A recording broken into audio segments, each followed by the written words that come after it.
thought, imagine a world in which everyone sees in black and white. That's what you see.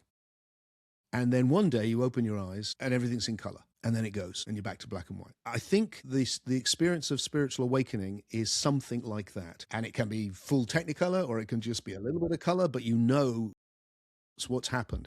So for me, a spiritual experience is any experience where you go, hang on, there's more going on here than just my socio-biological existence. Hi everybody, and welcome to another episode of the Brave Man Project. Today we're talking to Tim Freke, and this is going to be a really interesting conversation.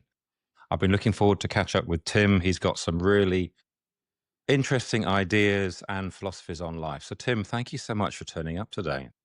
It's a great pleasure. Let's dive in. This podcast is all about being brave. So what do you consider is bravery? That's a big question. So bravery, being courageous, it's not being foolhardy. I think it's being wise. I think those can easily get confused. I would say the courage that I aspire to would be the courage to do what my deepest wisdom says is the right thing to do, and whatever that is. So that I'm not counting the cost. I'm doing what my deepest intuitive wisdom says, act in this way. But that needs the wisdom, because it otherwise it just turns into a kind of rashness, and I don't think it's that at all. Mm-hmm. I like that. So where do you find your wisdom? Well, I would say, Hamish, that the whole of life is a journey of trying to accumulate wisdom. I think that's one way of describing what happens in a life. And I certainly I hope I'm wiser now in my 60s than I was when I'm younger. I spend a lot of time, now I'm older, looking back over my life and feeling how foolish I've been. But that's a sign, I hope, of having got a bit wiser. So I think through the struggles and trials but not just, I think a great deal of wisdom can come just from reflection, from actually looking at oneself, what I would call the passivity, the way that the past has governed how I act in the present, and how much of that passivity is serving me, how much of it isn't. How do I ideate? Meaning, what are the ideas or categories with which I understand what life is and put it into a narrative? And is that the best I can find? So a lot of wisdom comes through challenge and through difficulty. There's no doubt about that. But I'm not someone who thinks you have to do that. I think you can circumvent that. And part of the wisdom is to know that you can circumvent the problems by reflecting in advance, by looking at, by the old injunction that was there over the oracle at Delphi, Gnothi Ceton in the Greek, know yourself. It's like to have the wisdom to become wise, to have the wisdom that you know that you're foolish, and that therefore you can look at yourself and try and preempt the errors before they happen, and evolve the understanding to act better in the world. That's so simple. I like that. It's so simple. My problem has always been putting out the fires or coming down to binary choices before I get there. How did you manage to stop and think, I'm going to think before I fall, or something like that? Because I think most people will come to an existential crisis or a point where they have two choices left. You don't have one choice, you always have two. But how did you manage to find how to circumvent falling down that hole, that dark night of the soul, or something like that?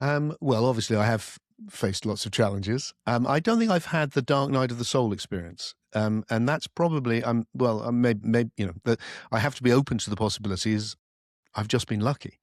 But also perhaps some part of it was, and maybe this is the being lucky, that from a very early age, I've been awake to the mystery of life.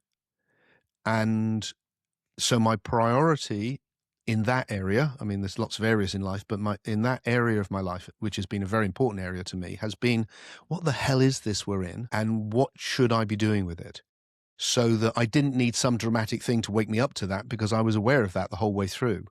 So always that has been the priority. And because of that, I have managed somehow to create a life for myself in which I've been able to indulge that. And I still am. You know, I'm what I do with my pod book, which we'll probably discuss at some point, and the work I'm doing where I can give a lot of stuff away now is because I've created a life where I can really focus in on this every day.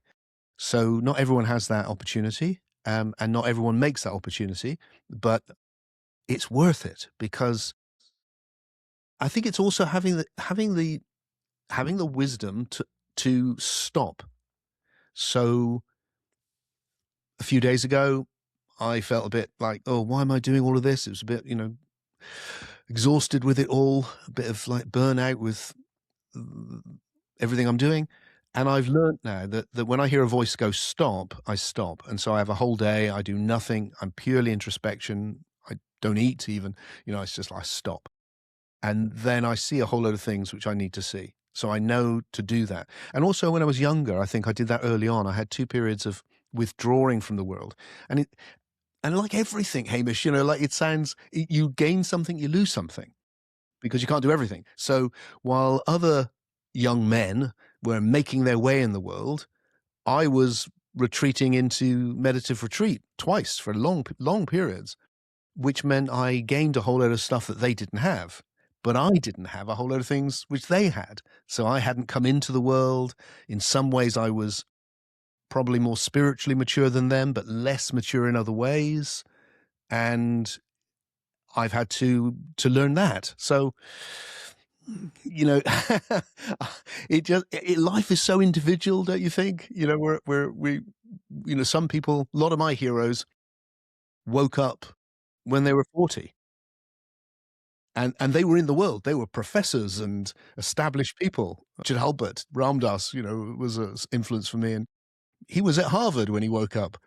I was 12, so I never came in and did all that. I've had to do all of that later. So that idea of awakening up, what does that mean? So if someone's listening to this and they go, well, I've heard this, people talk about awakening. It sounds very woo-woo. It sounds very spiritual. And, what initiates that? And then what's the driving force behind it? Well, during my quiet day that I had a few days ago, the analogy that was coming up for me, which it's just an analogy, obviously, but it might be worth sharing with you, was this. I thought, imagine a world in which everyone sees in black and white. That's what you see. And then one day you open your eyes and everything's in color. And then it goes and you're back to black and white. I think the experience of spiritual awakening is something like that. And it can be full Technicolour or it can just be a little bit of color, but you know what's happened. So for me, a spiritual experience is any experience where you go, hang on, there's more going on here than just my socio-biological existence. Now, I think our social and biological existence is really important. I don't want to lessen the importance of that. But what comes with a spiritual experience is that, and most people, lots of people anyway, have had moments where they've gone, there's more going on here, isn't there? What is that? And when you get it vividly, it's like everything comes into color. And when you get it very vividly, it's like Technicolour. And then the whole thing becomes the questions you're raising, like what the hell just happened? How can I get back to it? What creates it?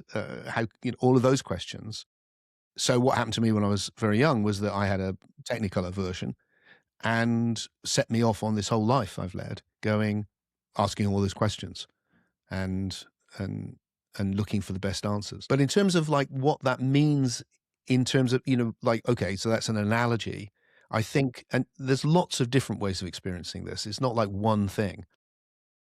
But commonalities would be, I think, that you feel a profound sense of communion or connection or oneness, so that you don't feel isolated from the rest of the universe. You feel intimately part of it, and that's beautiful.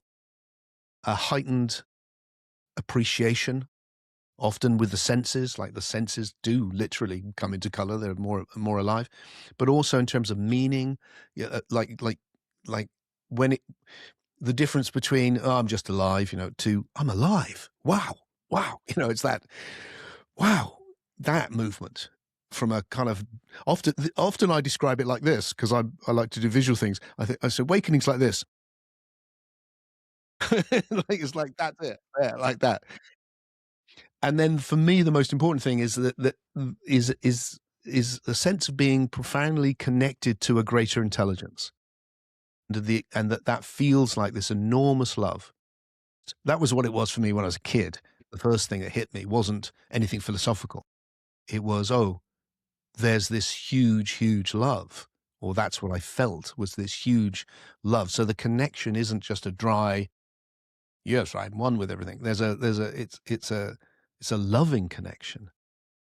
And I think it can happen seemingly spontaneously, but something's changed. Something changed in the psyche to allow that to happen.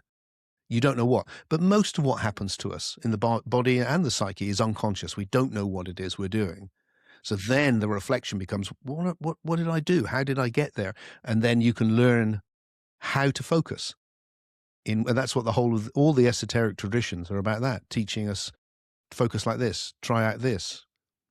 And also, there's loads of ways. There's loads of ways. You can get there in a million ways. Anyone that goes, I've got the way, it's like, it's not true. Life is the way. There's a million ways, and everyone's different. Yeah, everyone is different. When I go for walks, I will consciously say, right, I'm going to see beauty. I'll start that again. When I go for walks, I will often say I'm consciously going to see beauty. And back to your Technicolour, the leaves start glowing, the clouds become more visceral, the birds sound louder. It's exactly as you described it. It's really visceral, and I can turn it on, and for those not watching, I've got my eyes closed. I'm imagining, I'm remembering the sound of the birds, the colors, the textures, the trees. Everything just becomes, as you said, black and white to color. I go 2D to 3D, comes three-dimensional. And I think that is a conscious choice to do that kind of thing. I suppose that's the same as what you talked about was your reflecting. Yes, although I think that's closer to what I mean by psi-sensing. So one of the ideas I've been exploring is that we don't just sense with the body, we sense with the psyche or the soul. So we're psi-sensing or soul sensing, you could call it. It doesn't matter, because you can't sense the oneness of everything. You can't see it or hear it or touch it. Likewise, this vast loving intelligence, you can't sense it with the biological senses, but you can sense it. But you could sense it with the soul. And what you were doing, I suggest, with that walk, which is a lovely thing to do, was consciously focusing that ability. And then it turns up. One of the ideas that has been central to me over this last period has been to go, oh, consciousness, what we mean by when we're conscious of something is high definition processing, meaning we're taking in lots and lots and lots and lots, huge amounts of information all the time. I mean, I'm taking information for the moment about how I'm sat on the chair. I'm just not conscious of it, although I am now. And I am now because I mentioned it, and therefore my attention's gone to it. Wherever I put my attention, I process that in high definition. But I'm taking in loads of information I don't, and that's a very wise thing to do, because it uses up a lot of bandwidth, as it were, to process in high definition. But once you get that, then you can see that meditation or psi-sensing or any of these things is about focusing high definition attention. So you're walking out and you're not taking in anything. And then you go, let's just take in the color of the sky. And then suddenly the color of the sky is, let's just take in the texture of the leaves and the rustle. And you're shifting your relationship with it because you're now processing it in high definition.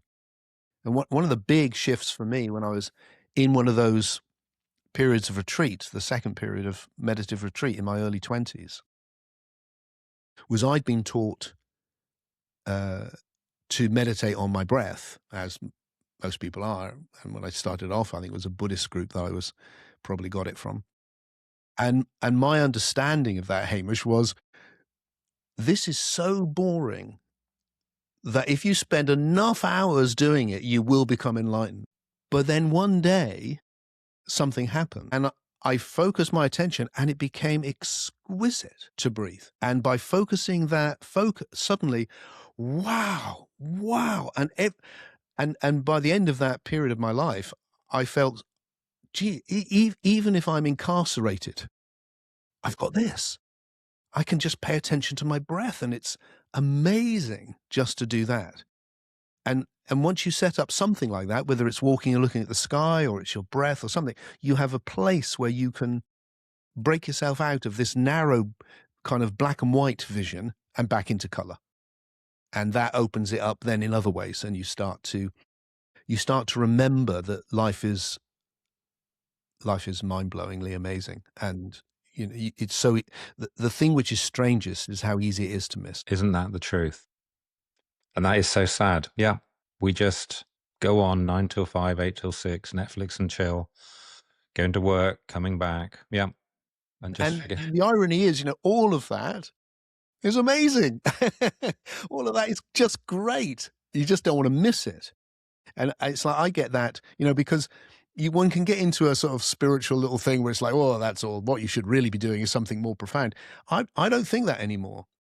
I do like to do profound things. I love it. But also, I like to remember, you know, when I sit of an evening having worked hard all day with my wife and we watch some nonsense, or maybe it's good, it doesn't matter, but it's just chilling out for an hour before bed. I really want to remember, oh God, look, we're both healthy. We're both alive. We're here. We're doing this trivial, beautiful little thing together. And if I were not to have this, God, I'd miss it. If I didn't have the magic of just sitting here with the woman I love, having been with her all these years, and just watch this thing and just chill. And it's like, or I could miss all of that and we're just doing it, but not having that. It's the same as you exactly the same as you in the walk. It's the same thing, isn't it? So how do you consciously make a effort to step into that? I'm not going to call it a mindset, into that Psi-Sensing. Is it like, okay, I'm sat with my wife, we just had a lovely meal, and then it's like flick a switch?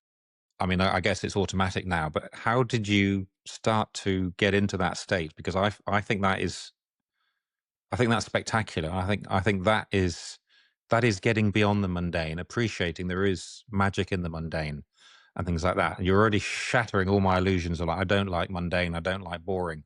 It's like, now I'm going to. So thank you for that. Yeah. How well, I mean, I do forget, but I think I took the day where I stopped. That's, you know, I'm not saying other people should do that. That's very much a Tim thing. One of the things I do, because things were getting a bit black and white, and because I've been doing this really all my life for decades, generally there's at least a little bit of color when that, and sometimes a lot, but at least a little bit. And if that goes, yeah, I feel pretty bereft. And it's quite good for me though, because it reminds me. And part of my motivation for what I do, you know, I'm a philosopher. I think we need to change our worldview. You know, I want to change culture. You know, I'll play a little role in that.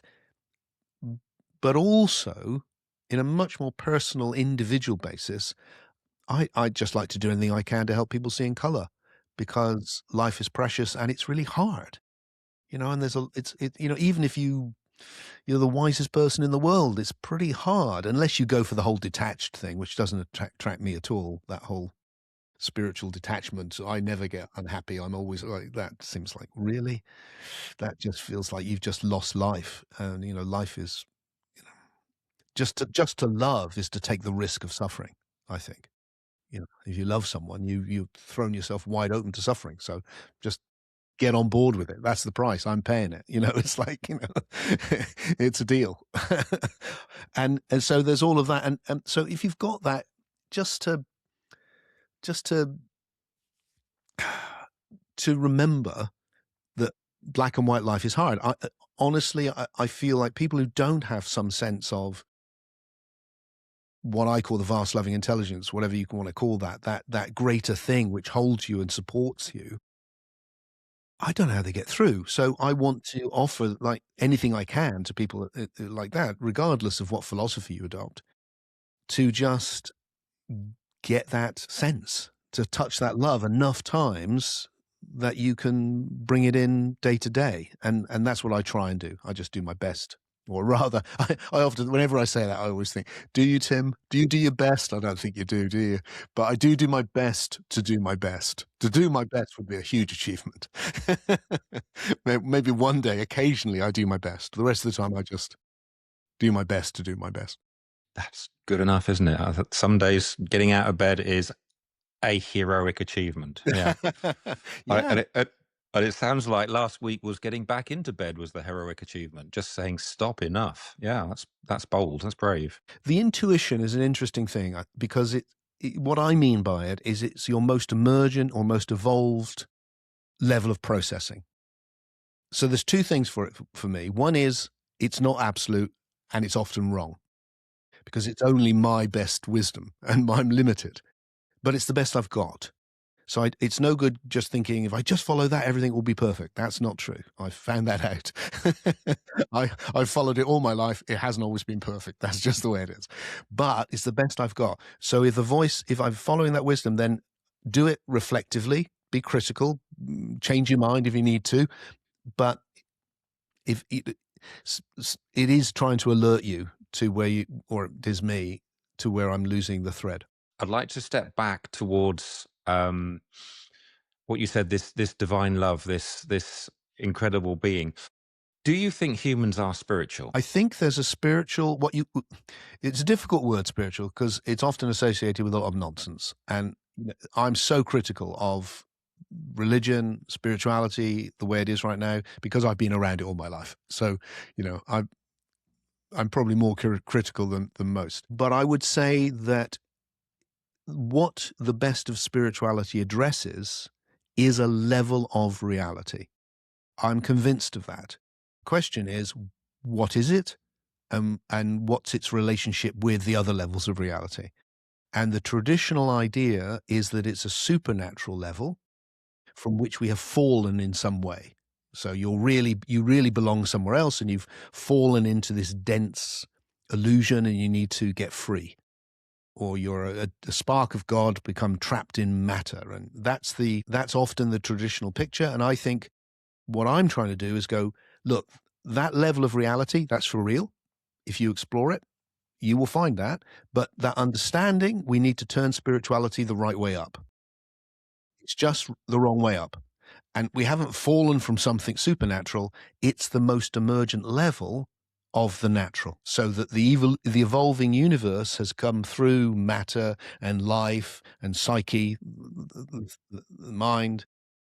And that level is not just a byproduct of biology. It's a whole domain, just like spirituality has always said. And if you explore it with spiritual practices or psychedelics or whatever way you do it, you will find it's a very profound level of reality. It's, in fact, I think it's the most emergent level of 14 billion years of evolution, and that we can come to understand it in that way. I like that. I mean, I've listened to you before, and you've said that the universe started off as matter, and then over the 14 billion years, we've got Hamish and Tim having a conversation together using technology and stuff. So as life has evolved, you're saying the universe has evolved, consciousness has evolved, or consciousness is another step in that evolution? I mean, what's next?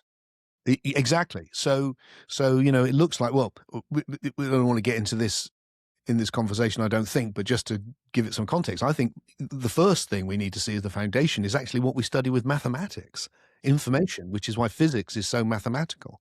And then from that has come a pre-spatial level, which we study with quantum physics. And then you've got physics, which is the material universe, and that's extraordinary. And then here, at least on this little blue planet, life. And for 4 billion years, life has been going and evolving from one cell into everything. And then from that, we've got conscious life, the ability to focus in high definition and experience it like this. The psyche, this realm we're experiencing now with images, which isn't within the biological space at all. It's somewhere else. That's the spirit realm for spirituality. That's the soul. The psyche is the Greek word for soul. They mean the same thing. Soul is from a Germanic root. Mind also. They're all essentially referring to this other level, which you're in the whole time. So when people go, "Do you believe in the soul?" It's like, well, of course, you're experiencing it now. You understand the meaning of the word soul in your soul. It's your psyche. That's what it is. So we've arrived there, but I don't, and that I think has evolved very fast. It's evolving all the time. Biology it speeds up. Physics took a long time to evolve. Biology is evolving much quicker, and then psyche is evolving. Well, it's evolving literally now in this conversation. It's like that's how fast it's evolving. And then my thing that I'm exploring, that increasingly makes sense to me. Let me say it like that. Is that there's another level, and that this experience of a vast loving intelligence, which people have been having for some time, and which I stumbled into when I was young and have been exploring ever since, the assumption has always been, oh, that must be the source of the universe. But increasingly, I am thinking that it is not the source of the universe, that actually it's what the universe is flowering into, and that it is the leading edge of evolution, and that we are contributing to its emergence. So that again, it's like turning it up the right way up. It's not we haven't fallen from this thing. We're growing into this thing that we experience in these deep spiritual states. So we're helping God grow, to keep it really crazy language. Yeah. Well, what I'm really suggesting is that what has in the past been called God, which comes with a lot of baggage, isn't just a supernatural mind that just exists outside of it all inexplicably. It's actually the most emergent level of intelligence system. So one of the ways you could see the whole evolution of everything is the evolution of all these different intelligence systems, the intelligence of the plant behind me, of the atoms that are making up the air, and then you and me, and that hasn't stopped.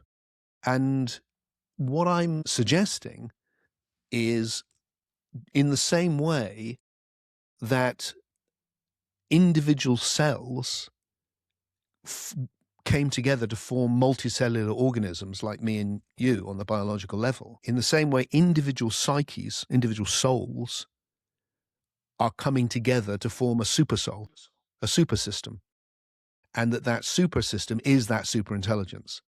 And that when we come into these deep mystical states of what I call deep awake, when we do this, we see in color, vividly in color, we come into oneness with the universe, we begin to integrate our soul into a super soul. And that's what we experience. And that's why it's so absolutely amazing. It's so beautiful. It's so much love. It's so wise, because we get to touch something much bigger than us and be part of it. And that's what I think the great mystics have been exploring for a little while. It's just that we need to revise our understanding, because they didn't have the idea of an evolving universe. They had no idea. We now know that the universe has evolved. They had no idea about that. So they saw it in a different way. So you capture the essence of their wisdom, but now turn it the right way up. I like that tremendously, because I mentioned to you earlier, I'm studying shamanism, and I find it absolutely beautiful. And there's an aspect of shamanism which is all about soul retrieval, which is a piece of one's inner child, or an aspect of you that has been lost for whatever reason. Call it trauma, doesn't really matter at this stage. But I was working with somebody the other day, or they were working with me, and he's not a shaman in the traditional sense. He's a therapist. He does energy psychology. And wow, there was Hamish, happily buggered off over there doing his own thing, and we brought him back.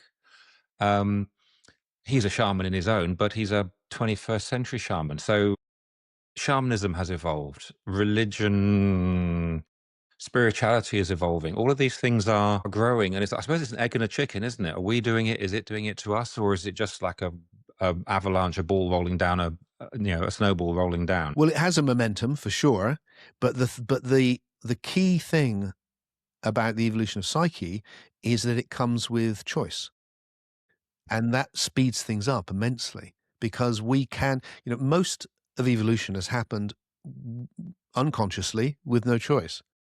So it takes a while, and it's random, or at least it's going to try out a whole load of dead ends. Whereas we get to try out dead ends in our imagination before we actually implement anything. So we can reflect, we can change much quicker. The power of our choice is that's the creativity of the universe now conscious, and we have that. So that seems really, really, really important and valuable. I think that's staggering because, I mean, I'm just thinking back, this little cell did that, thought, oh, it died because of this. And this one, and it was purely random. And as you're saying, I'm now going, if I do that, that's a consequence, or that's a consequence. So I'm not going to do that. So I'm literally dividing these cells and then choosing a Yeah. pathway. Yes. So that is incredibly powerful. It's also scary because I can choose to go down a rabbit hole. I can choose to become a monster, as certain people have done throughout history. But it's also tremendously exciting because I suppose we're creating our own journey, aren't we? We're making our choices to live how and who we want to be. Yes, I think so. And obviously it's not 100%. You only, you're into, you are, I would say this. Tim is a relationship with the universe, and so's Hamish. Tim isn't some independent thing that just exists somehow. No, I've arisen from the universe, and I live always in relationship with it. So that's what it is. I'm a relationship. So I don't create myself, but I have a role as well. It's like it's like our conversation now. It's both of us, and the same with the relationship with the universe. It's both of us. So that interplay, I get to play a role. How well I play that role, that's my wisdom. And not only can I try out things, but also I can learn. And by consciously learning, by going, ooh, that was a mistake, or looking back and going, I regret that. Or that worked really well, or I'm really pleased I did that. All those things we do, we are speeding up the evolution of the universe whenever we do that. I was just putting all those words in together to make sense. I like that. So you're saying it's incredibly important to be reflective. It's incredibly important to make choices. And I suppose within there, you've got gratitude and compassion for what you've achieved at the end of the day or the end of the week. Absolutely. But don't get me wrong, I do think it's hard. I mean, I think it's a hard thing to do. It's not, and this is the deep essence of what the spiritual message has been, really, in different forms all along. It's been like, you need to, there's a fascinating line in the Christian tradition, which is an interesting tradition, which is, which I was thinking about just the other day, was where this figure of Jesus says, well, the way it's translated is the meek will inherit the earth. And it all sounds a bit like, well, we should be all very meek and so on. But actually, the word that's used there, the translation is written in the Greek and then translated into Latin.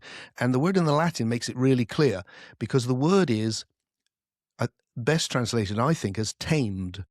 The self-tamed will inherit the earth. And I think what the whole thing is about, and that also in the East, where you get the ideas, for example, in Zen, of the 10 bulls, where the aim is that the initiate tames the bull. In fact, you find this everywhere. So that spirituality is about taming your instinctual nature, which is really your unconscious nature. So that the challenge is, can you tame yourself? And then as you grow, you tame yourself on another level, which means that you're not just reacting. You're able to be reflective. And that doesn't mean reflect all the time. You just notice when you need to. And you're willing to do that, so that you're becoming more and more, there's a strength in it. It's not meek, like, ooh, it's like, it's a really powerful, I've tamed myself as best as I can. It's a different thing. It is a different beast. It's a really compelling beast to be wise and to be discerning and to make back to choices. Keeps on coming back to choices, doesn't it? It does, and it's a strong thing. It's like and that's where it becomes important to the conversation about men, I think, is to go, this is really about developing a spiritual strength, which you get from knowing yourself. But the thing I wanted to add, I don't know if this is a bit of a detour because it's a bit philosophical, but I want to say more than that, really, Hamish. Because I have a take on identity and on time. As the two big things to do in a few minutes, but I'll have a go. The overall ontology, the study of what exists that I'm suggesting, is that time doesn't pass. It's information that accumulates. So in this moment now, everything that's happened before is implicit. Otherwise, it wouldn't be this moment. And this moment leads to the next and to the next. And so the past hasn't gone anywhere, disappeared. It's actually, and this is partly what you're exploring, I think, with your personal relationship with the shaman. It's like, it's all there. So it's all there. And the past is forming this. And so when you get that, you go, oh, right, of course, because the universe is a process. So it's made of the past. That means I'm a process. So what is my identity? Well, my identity then is my past. My identity, what I am, is this unfolding process made of all of my relationships with the universe all the way back. So you're meeting everything that Tim's ever been, all those relationships. And then you get something really deep, I think, which is with your choices, you are creating yourself, not just because you are your life. That's what you are. And that's your identity. I think that's what you take with you forward into the future. I think it's what you take with you after death. It's everything you've ever been. Nothing's ever lost at all. You're not trapped by it because you can keep it evolving. It's not a burden, but it is what you are.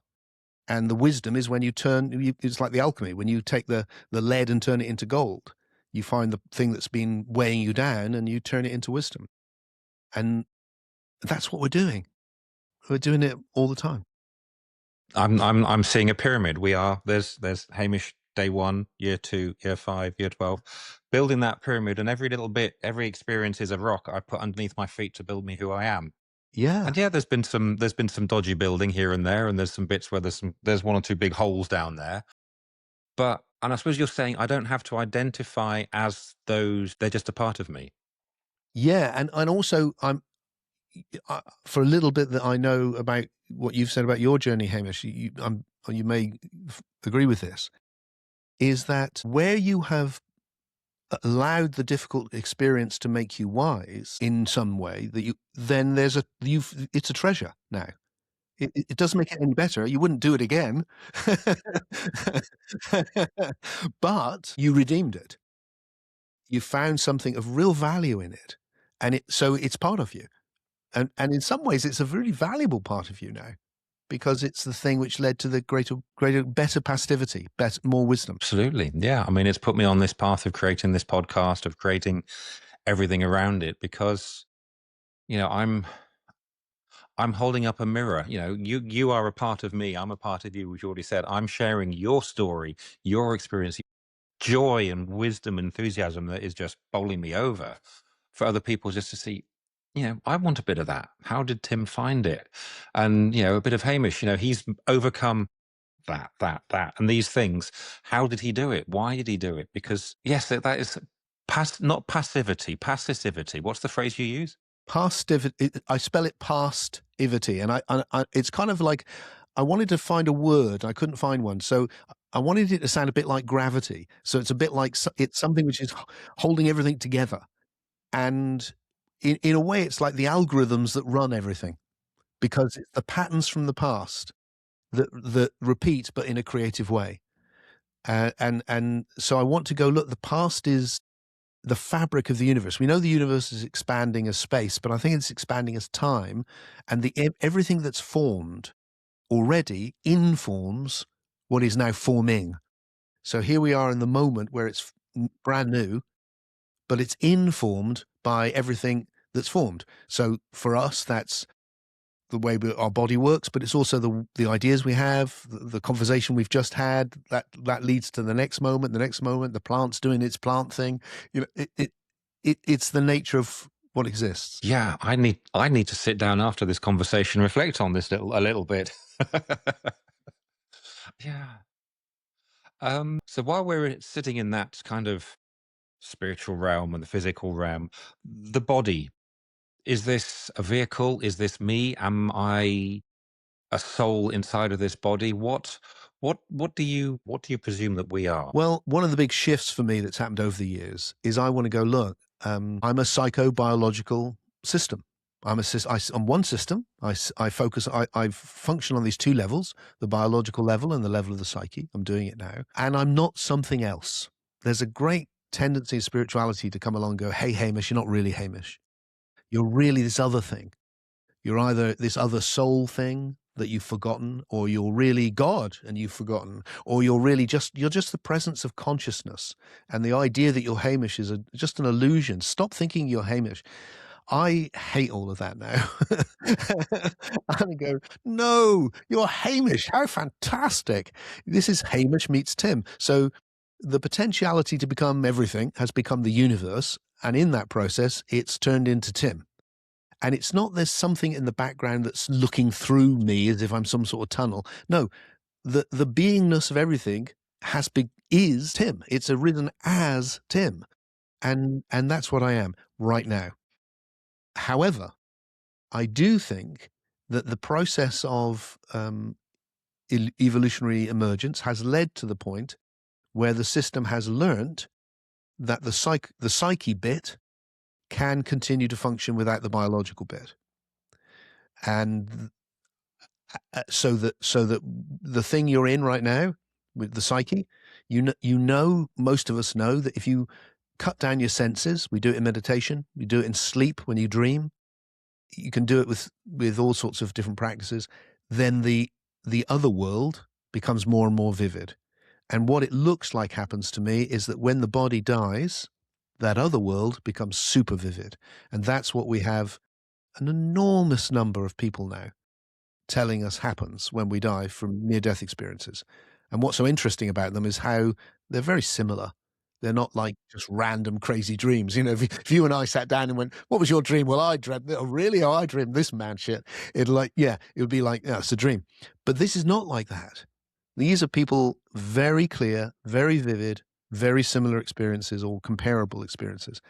So my hypothesis is that the system has learnt to be able to continue. So what you are is your past. What continues is you, all of you. Everything you've ever been continues, but now it's functioning in this new way, or it's focused on this level. It doesn't have a biological level. And one other thought, maybe to add to that, for folks who might be listening to this thinking, really, that doesn't sound, is when you look at the evolutionary process and you go, look, the whole thing started as hydrogen, even before that, it was plasma. And it has literally become you. It's like, that's pretty much, it should evolve into matter, and that matter should become alive. It's like, wow. And then living cells should get themselves together into complex multicellular organisms and become conscious. And then to evolve reflection and the psyche. And it's like, these are all mind-blowing things. My favorite always is, human beings evolved from fish. It's like, well, it's like this whole thing is blow your mind. So the idea that a psychobiological system can learn to function on the psyche level without the biology doesn't seem that outrageous, given everything else that's happened. And it would explain these huge numbers of people reporting that's exactly what happens. I'm just looking at the single cell. As you said, it's coming together. Then there's two of them, there's four of them, and then you've got the fish, and then you've got the primate who has learnt and teaches somebody else, another primate, to use a tool, and then communication, and then writing, and then I'm aware that's my finger, that hurt. If I poke you, that hurts you. There's that scale of evolving is incredibly beautiful. I mean, it is overpowering. So you can see why there's a God who has done all of this right back from the beginning of time. And I like your way, that it's feeding itself. It's putting a brick in front of itself to step on. The shift for me, Hamish, came from going, hang on, this starts in the simplest of ways and becomes ever more complex. So why am I putting this incredibly complex thing, some divine intelligence? Because to make any sense of it, being a source. It needs to be some sort of intelligence. Why am I putting that at the beginning? It's just there when what actually seems to be there is very simple. So I'm much more attracted to like the Taoist tradition, where what's there is the Tao, which is empty, as yin and yang relationship. It's like very simple. The one is two. Incredibly simple. No big minds, and that rather than this being intelligently designed, that this is the evolution of intelligence. That's what's been happening for 14 billion years, and that it's now reached the level where we are is intelligent in the way that we are to have this. I mean, it's just amazing, isn't it? It's like that hydrogen or the plasma, if you like, that has become you and me having a conversation about the nature of the universe. I mean, that is endlessly mind blowing on the internet. I mean, just, just what with make how, and we're doing it by passing funny sounds to each other, which somehow convey ideas, and we just take all that for granted. So that's a level of intelligence. Well, maybe that there's another intelligence which is bringing together all of those intelligences. A bit like, like, well, look at the internet. You've got a lot of different computer systems. You plug them all in together, you get a supercomputer system. And I think the same with the soul. You get a lot of souls. You plug them all in together, you get a super intelligence. And I think that's what's happening. And then the thing, the thing which I really find beautiful about this vision is it then goes, if you can get the thing about identity, that you are your life, and you can get the thing that you can plug into this higher intelligence, then you can contribute your life to the evolution of God. That's what you bring to it. Which is, it's like, you want meaning? Has bucket loads of meaning. Doesn't diminish all the everyday things, the watching Netflix, the beautiful bring up a family. It just says all of that is part of what you bring to God. All of it, because it's all what you are. And the wiser you are, the more wisdom you can bring to it. It works. It's elegant. It doesn't involve ambiguity or giving your power, your agency away. It's very sovereign, isn't it? It's very, and I think that is so important because we give our power away so easily just because of it's easier, takes less effort, and all sorts of things. I mean, I want to be encouraged, and I want to encourage others to really have that level of reflective autonomy that you can create your life, that create yourself, and to that's the waking up, the seeing in colours, like, and just to see that you're doing that every day, and that how meaningful life is. Even in, whether it's going for a walk like you described or watching Netflix, it's like even in those moments, it's not just, doesn't have to be just in the moments where you're having some profound spiritual experience, although that's lovely, amazing. But just it's always there actually, because you're shaping who you are. And the wisdom then becomes knowing today's a day to do this, or today's today I just need to relax. And it doesn't mean, oh, I'm not meditating enough, or that's one option. Just do what's right for you. And that is the sovereignness as well, isn't it? Not do what the guru tells you, not do what is right for you. You find it. Are you going to go, I want to go and study shamanism and, take ayahuasca, or are you going to go, I want to go for a deep walk, or read poetry, or listen to music, or dance, or meditate, or who knows what your thing will be. You're making choices, as you said. You're being sovereign. You're making choices, and you're choosing a direction that you really want, and that does require effort, though, doesn't it? It is a conscious decision, and I suppose it is out of character with society and expectation, and it is being brave. To be honest, it really is taking that effort to change your life to make a difference for yourself. Yep. Yeah. Well, I think sometimes it's easy and sometimes it's hard. That's like that with life generally, isn't it? And I think it's like that with this. Some days it just happens, you just feel like it's the easiest thing in the world, and then other days like, oh, and yeah, but it's worth it. It's worth it, and you and you do those things. I do those things when I do because I know how valuable they are. And that's partly why it feels like we need each other, because you can run out of that. It's a bit like you can run out of physical energy, biological energy, where you feel like exhausted and then you have to sleep or eat. Or I think in the level of the psyche, you can run out of psychic energy and you become depleted and low, and you don't have that enthusiasm. You don't have that love of life. And some of these techniques, I don't like that word really, but some of these activities can generate that. Well, listening, going for a walk, you're in relationship now with the blue sky. That will generate energy.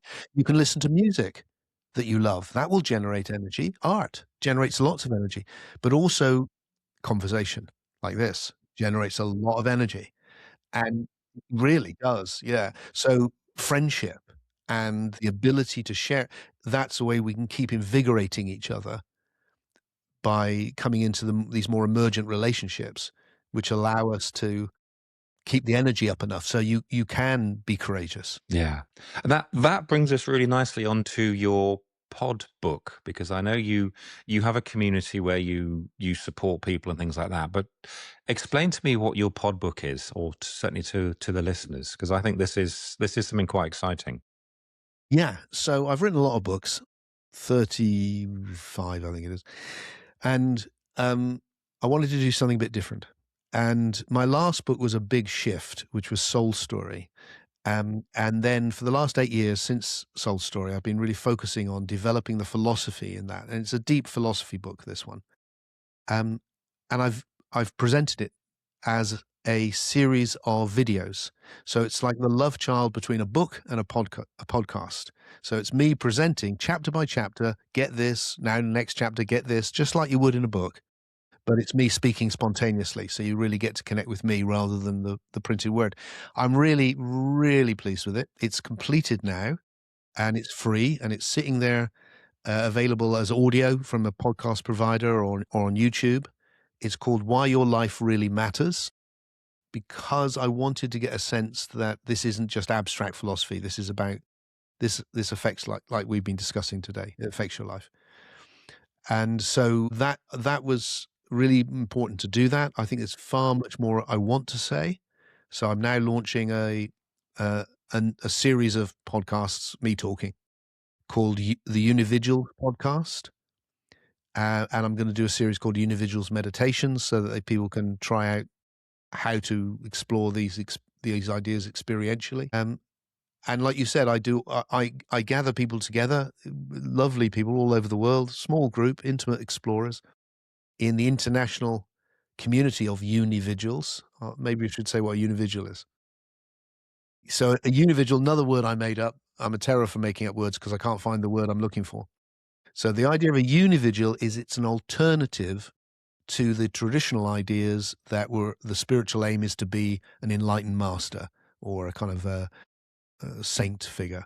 And my feeling is that was great. I hugely admire those people who went down that road in the past. But now I think we need to turn it on its head and go, this isn't about getting away from the individual. It's taking the individual to the next level.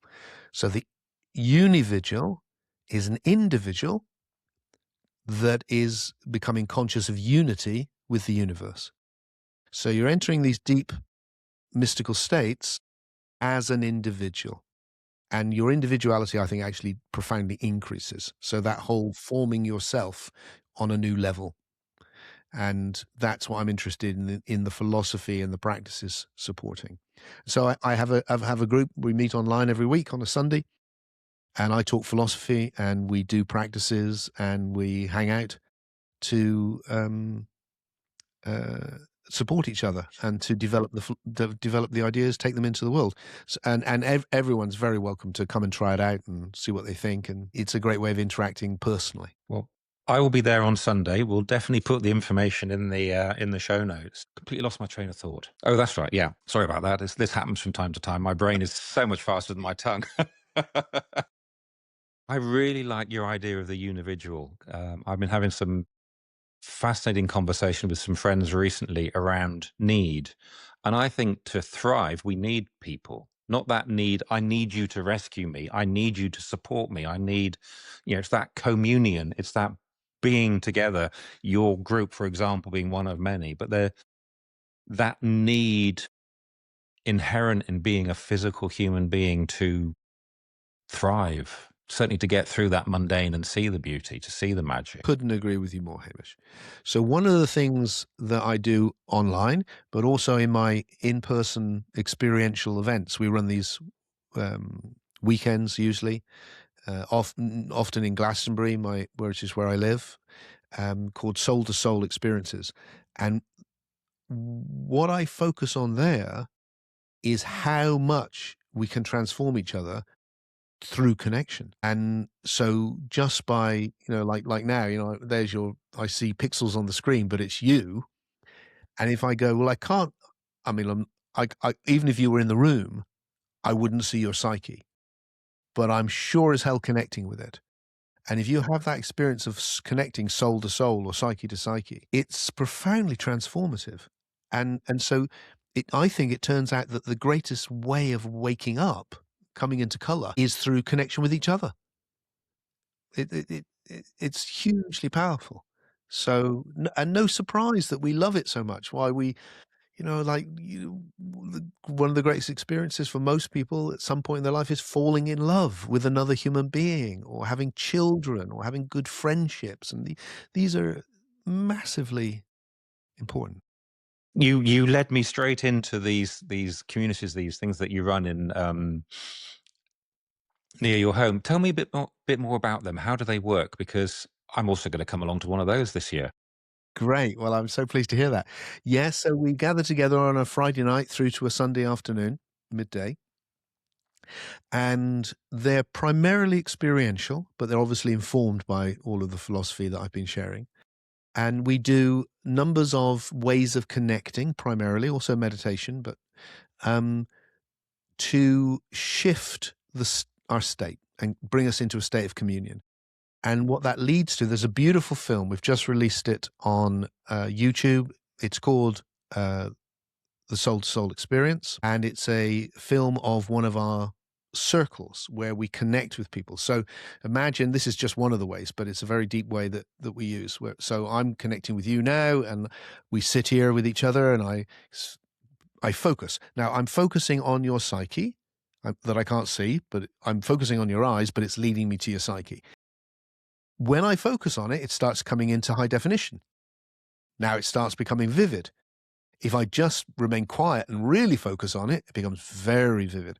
And there can become a moment where suddenly there's one of us. It's like there's two of us, but there's also, we've communed. And that is immense.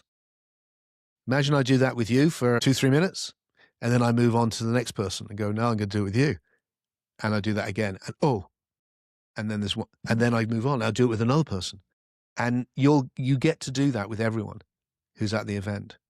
And by the end of that, you're in the soul to soul communion, or you've plugged in to this bigger thing. And the love and the sense of the color is vivid, really vivid. So that's the sort of thing which we do. And if you want to see the film, it's worth having a look. It can look a bit like, whoa, that looks a bit intimidating, meeting all those people, but actually, it's the safest thing you've ever done. It's so weird because you start off thinking, oh, what's it going to be like? And then within about a few minutes, you kind of go, oh yeah, this is really nice, isn't it? And everyone's doing that. And then the thing which happens, which is gorgeous, is that suddenly you're looking at someone who you may have only met like the day before, and you're going, wow, God, this person is so beautiful. Wow. And then you realize at some point, everyone's looking at you going, wow, this person's so beautiful.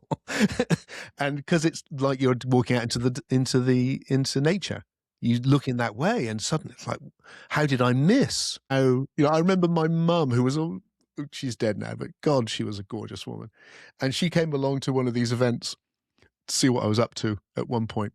And her comment at the end will always stay with me. She just said, She said, when I arrived, this room was full of weirdos, but now it's full of angels. How did that happen? And it's like, yeah, you see each other That's why I call my group the ICU. It's, it's the International Community of Univigils, but it's also I see you. And when you do, well, it's exactly what you said about going out for a walk, is that. And suddenly the whole thing is just spectacular. So we're doing one of those in May, and we're doing one of those, I think it's October, in Glastonbury. You can find out about all of this stuff on my website, timfreke.com. And as long as you spell freak right, because it's a weird old name, but as long as you spell it Freke, you'll find me. No, super. And I think, well, I'll be there, definitely. Fantastic. But I think you've nailed probably one of the most important things there is seeing each other. When somebody gets seen and heard, their capacity to change is just vast, isn't it? They're seen, they're heard, they're experienced, they're acknowledged, and that changes people. Yeah, and think of kids. The biggest thing they want is your attention, because your attention is it. That's the most valuable thing you have. You give them that, and we're like that too. And it can be done, in a really healthy way. And one of the things I love about what I'm playing with attention, because you can do it with listening. We do it with listening as well, with eyes closed, for instance. It's not just about looking, but and other things. We're doing it all the time. So with this technique, it's not like, well, remember your mantra. Well, nothing against that, but it's simpler. It just goes, you're looking at people all day. Try and practice seeing them. You're listening to people all day. Try and practice actually hearing them, by which you go, I'm connecting with another psyche right now. Oh, wow. And my overwhelming experience is that when you do that, people, even if it's just the person at the local shop, for a second, then you both know. Not always, but often you do. And it's special. And a little ripple of goodness goes out into the world. What a place to finish a fabulous conversation. Wow, Tim.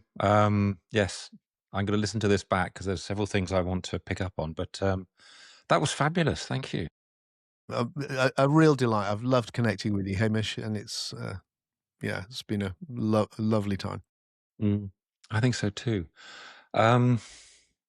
I wanted to ask you what you think bravery is, but I don't think that's even relevant because we're not about that. This isn't about being brave. This is about, maybe we are. Maybe being brave is making informed decisions, daring to do that. So yeah. I think bravery, courage, I think it is important. I think you're on to something of real value, because it's kind of like, well, there's so many ways of approaching it, isn't it? But it's also like the courage to shake yourself out of the familiar and be creative, and to take the risk of being you in the world in the most emergent way you can.